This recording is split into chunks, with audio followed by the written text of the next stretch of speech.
Picture the Atlantic Ocean in the early 1800s. It's a vast gray battleground, but the primary weapons aren't cannons. They're power and control.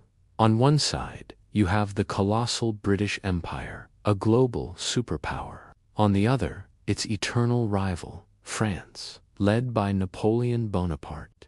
These two titans are locked in the Napoleonic Wars, a desperate struggle for the soul of Europe, and caught right in the middle. A young, scrappy nation trying to find its footing, the United States of America, barely 30 years old. Now, for this new country, trade wasn't just important, it was everything. Every week, ships packed with American cotton, tobacco, and grain set sail from ports like Boston and Baltimore, bound for Europe. This transatlantic trade was the lifeblood of the American economy, the engine driving its growth. But Britain had a problem with this. They were determined to starve France into submission, and that meant cutting off all supplies.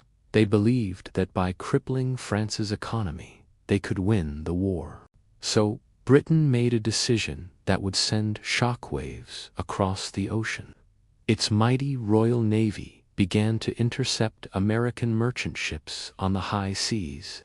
Imagine being a sailor on a small American trading vessel. You're minding your own business, thousands of miles from home, when suddenly a massive British warship, bristling with cannons, appears on the horizon. It pulls alongside, and you have no choice but to stop.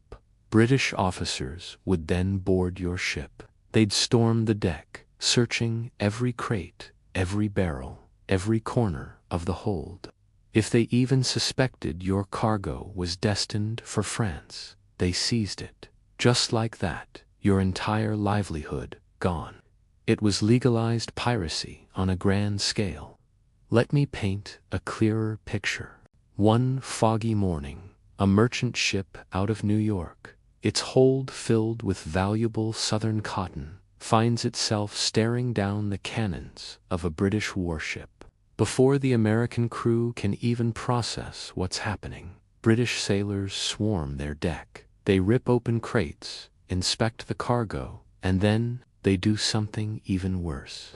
They grab several American sailors, dragging them off the ship by force. These men weren't arrested. They were impressed, a cruel practice of forcing them into service in the British Royal Navy. They were stolen from their homes, their families, and their country. This wasn't a one-time thing. It happened again and again to hundreds of American ships. News of these attacks spread like wildfire back home.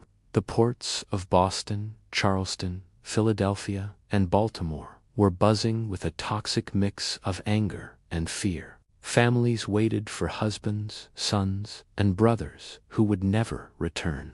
Merchants watched in despair as their businesses were systematically destroyed, one stolen cargo at a time. For everyday Americans, this felt like a profound humiliation.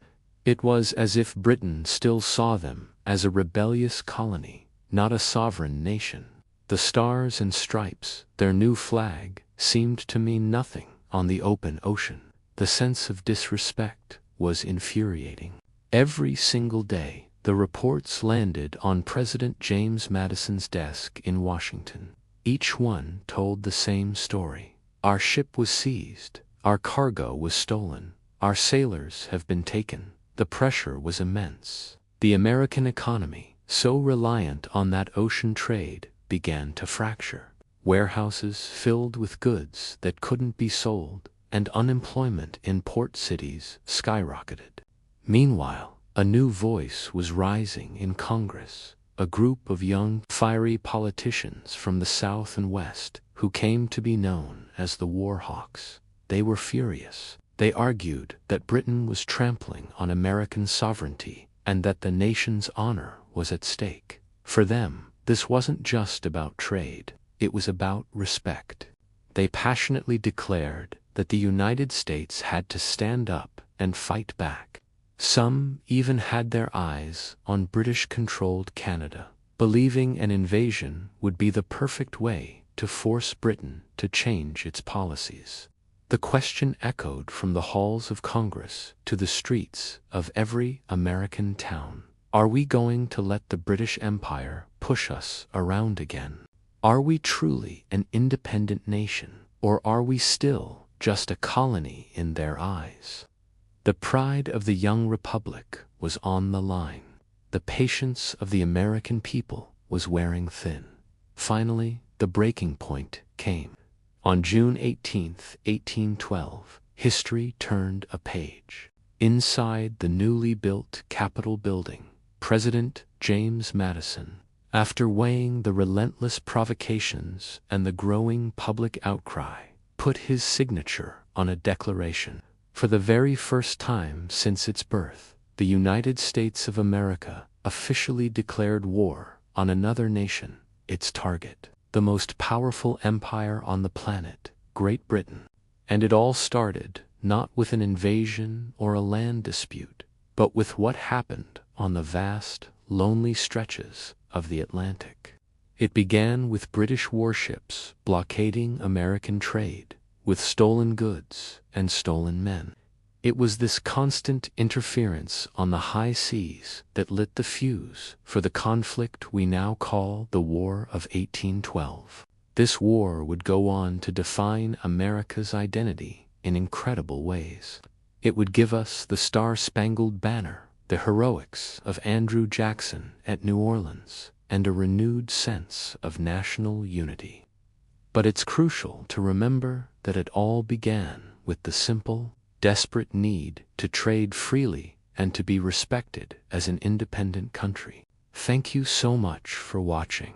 If you found this piece of history as fascinating as I do, make sure to hit that like button and subscribe for more stories about the moments that shaped our world.